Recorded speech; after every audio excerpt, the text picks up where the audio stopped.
Stop recording.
സൂര്യകോടി സമപ്രഭാ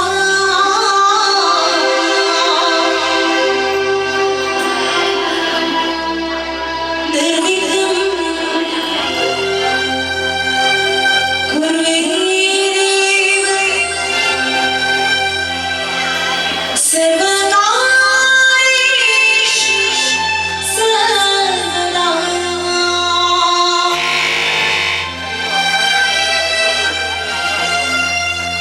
ഓം ഗണപതയേ നമഃ.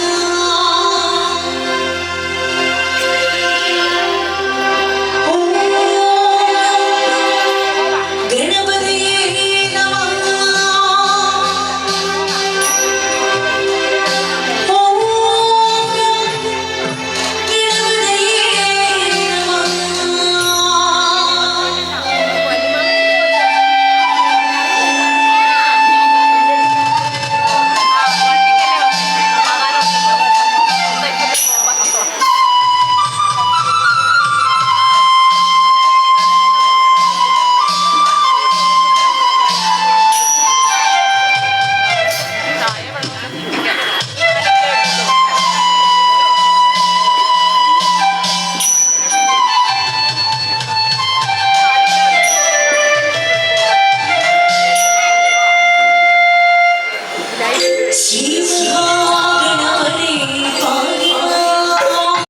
അപ്പം നിങ്ങൾ ഈ കണ്ടത് എൻ്റെ അമ്പലത്തിലെ ഉത്സവത്തിൻ്റെ ദിവസമാണ്. ഞാൻ കുറേ നാളെ പറയുന്നു ഞാൻ ഉത്സവമൊക്കെ കൂടി ഒത്തിരി 22 വർഷത്തിന് ശേഷം ആണ് ഉത്സവമൊക്കെ കൂടിയെന്ന് ഞാൻ നിങ്ങളോട് പറഞ്ഞിട്ടുണ്ട്. അപ്പോൾ ഇത് കോഴ മുല്ലപ്പള്ളിക്കാവ് ശ്രീ ധർമ്മശാസ്ത്ര ടെമ്പിൾ കോഴയിലത്തെ ആണ് കേട്ടോ ഉത്സവം. നമുക്ക് മീനഭരണി എന്നാണ് പറയുന്നത്. മീനത്തിലെ അശ്വതി ഭരണിയാണ്. അപ്പോൾ ഭരണി ദിവസം നമ്മൾ കാലമൊക്കെ കരിച്ച് താലപ്പൊലിയൊക്കെ ആയിട്ട് വന്ന് കുംഭകൂടമൊക്കെ തുള്ളി അങ്ങനെയൊക്കെയായിരുന്നു നമ്മുടെ എൻ്റെ ചെറുപ്പകാലങ്ങളൊക്കെ. അപ്പം ഞാനും താലപ്പൊലിയൊക്കെ പിടിക്കാൻ വേണ്ടി എന്നും പോകുമായിരുന്നു. അപ്പം അതൊക്കെ ഇപ്പം താലപ്പൊലിയൊന്നും പിടിക്കാൻ നമ്മൾ അതൊന്നും പറ്റിയില്ല. ഇപ്പം അന്ന് ഇങ്ങനെ നമുക്ക് വേറൊരു നമ്മൾ ആലൊക്കെ ഞാൻ കാണിച്ചു തന്നില്ലേ, അവിടെയായിരുന്നു നമ്മുടെ പണ്ടത്തെ സ്റ്റേജും കാര്യങ്ങളും ഒക്കെ കേട്ടോ. ഇപ്പം അതൊക്കെ മാറി. ഇപ്പം നമ്മുടെ അമ്പലത്തിനൊക്കെ ഒത്തിരി പുരോഗതി വന്നു. അവിടെയൊന്നും അല്ലായിരുന്നു പ്രതിഷ്ഠ. ദേവി ഇരുന്നിടത്ത് തന്നെയായിരുന്നു ദേവി. ഇപ്പം അയ്യപ്പൻ ഇരിക്കുന്നിടത്ത് തന്നെയാണ് കേട്ടോ അയ്യപ്പൻ. പണ്ട് ഞങ്ങൾ കഴിഞ്ഞ പ്രാവശ്യം പോയപ്പം ഇത് പുനഃപ്രതിഷ്ഠ നടത്തുന്നതുകൊണ്ട് എല്ലാവരെയും അങ്ങോട്ടും ഇങ്ങോട്ടൊക്കെ സ്ഥലം മാറ്റി വെച്ചായിരുന്നു. ഇപ്പം എന്നിട്ട് നമ്മുടെ സ്റ്റേജിനൊക്കെ ഇവിടെ ഒരു സ്ഥലമൊക്കെ ഉണ്ടാക്കി സ്റ്റേജൊക്കെ കെട്ടി അടിപൊളിയായി അമ്പലമൊക്കെ പുരോഗമിക്കുന്നു. അപ്പം എല്ലാവരും നമ്മുടെ നാട്ടിലുമുള്ള നമ്മുടെ ഭക്തജനങ്ങളെല്ലാവരും അവനവന് കഴിയുന്ന രീതിയിലുള്ള ചെറിയ ചെറിയ സഹായങ്ങളൊക്കെ കൊടുക്കുന്നുമുണ്ട്. അപ്പം എനിക്കും എന്നെ കഴിഞ്ഞ് പറ്റുന്ന രീതിയിൽ ചെറിയ ചെറിയ സഹായങ്ങളൊക്കെ കൊടുക്കണമെന്നുണ്ട്. നമ്മുടെ അമ്പലമല്ലേ. അപ്പം എന്താ പറയുക, അന്നദാനവും അങ്ങനെ എണ്ണ ആവശ്യത്തിനുള്ള സാധനങ്ങളും അങ്ങനെയൊക്കെ മേടിച്ചു കൊടുക്കണമെന്നാണ്. അപ്പം ഈ ദൈവങ്ങളുടെ അടുത്ത് എന്നും പോയി എൻ്റെ വിഷമങ്ങളും പറഞ്ഞ് എൻ്റെ ദുഃഖങ്ങളും പറഞ്ഞ് എൻ്റെ ആഗ്രഹങ്ങളും പറഞ്ഞാണ് ഞാൻ എല്ലാ കാര്യങ്ങളും നേടിയിട്ടുള്ളത്. അതുകൊണ്ട് എനിക്കും അവരോട് ഒത്തിരി നന്ദിയും കടപ്പാടും ഒക്കെ ഉണ്ട്. അപ്പോൾ എൻ്റെ ഈ കുഞ്ഞു വീഡിയോ നിങ്ങൾക്ക് ഇഷ്ടമായി കാണുമെന്ന് വിശ്വസിക്കുന്നു. അപ്പോൾ ഈ വീഡിയോ മൊത്തം റെക്കോർഡ് ചെയ്തത് എൻ്റെ മോൻ തക്കടുവാണ്. തക്കടുവിനാണ് ക്രെഡിറ്റ് ഗോസ് ടു. ഓക്കെ, ഞാൻ റെക്കോർഡ് ചെയ്തത് ഞാൻ ഒന്ന് കാണിച്ചായിരുന്നു മൊബൈലിൽ. അപ്പം അവൻ റെക്കോർഡ് ചെയ്ത കുറച്ച് പാർട്സാണ് കേട്ടോ ഇത്. അപ്പം എല്ലാ വർഷവും എല്ലാ ഉത്സവങ്ങളൊക്കെ കൂടണം നമുക്ക് ആഗ്രഹമുണ്ടെങ്കിലും ഒന്നും നടക്കാറില്ല. അപ്പോൾ ഒത്തിരി വർഷങ്ങൾക്ക് ശേഷം കിട്ടിയ ഈ മുഹൂർത്തം ഞാൻ ഭയങ്കരമായിട്ടും യൂസ് ചെയ്തു. അപ്പം ഇത് ഹിന്ദുക്കളല്ലാത്തവരൊക്കെ കാണുമായിരിക്കും. അപ്പം അങ്ങനെ നിങ്ങൾക്ക് ഇഷ്ടമില്ലെങ്കിൽ നിങ്ങൾ സ്കിപ്പ് ചെയ്തു. പക്ഷേ അതിന് ക്രിട്ടിസൈസ് ചെയ്ത് മോശമായിട്ട് പറയരുത്. ചില ആൾക്കാർ നിങ്ങൾക്ക് വേറെ പണിയൊന്നുമില്ലേ എന്നൊക്കെ ചോദിക്കുന്നു. അപ്പം നാട്ടിലുള്ളവർക്ക് ഇതൊന്നും വലിയ കാര്യമായിട്ട് തോന്നത്തില്ലായിരിക്കും. പക്ഷെ നമ്മൾ നാടും നാട്ടുകാരെയും എല്ലാവരും ഉപേക്ഷിച്ച് സ്വന്തം രാജ്യം ഉപേക്ഷിച്ച് നമ്മൾ വേറെ സ്ഥലത്ത് വന്നിരിക്കുമ്പോൾ നമുക്കിതെല്ലാം ഭയങ്കര കൗതുകമാണ്, നൊസ്റ്റാൾജിക്കാണ്. ഭയങ്കര ഒരു നമുക്കവിടെ ഒന്നും നിൽക്കാൻ പറ്റുന്നില്ല. നമ്മുടെ സിറ്റുവേഷനാണ്. നമുക്ക് പൈസയുണ്ട്, നമുക്ക് എല്ലാ സിറ്റുവേഷൻസും ഉണ്ടെങ്കിൽ നമുക്ക് നാട്ടിൽ വന്ന് സുഖിച്ച് ജീവിക്കാം. പക്ഷെ നമുക്ക് ജോലി ചെയ്യണം, പൈസ കിട്ടണം. എന്നിട്ട് നാട്ടിൽ വരുമ്പോൾ ഒരു ഭയങ്കര ഒരു ഫീലിങ്സ് ആണത്. അപ്പോൾ അത് മനസ്സിലാക്കുമെന്ന് പ്രതീക്ഷിക്കുന്നു.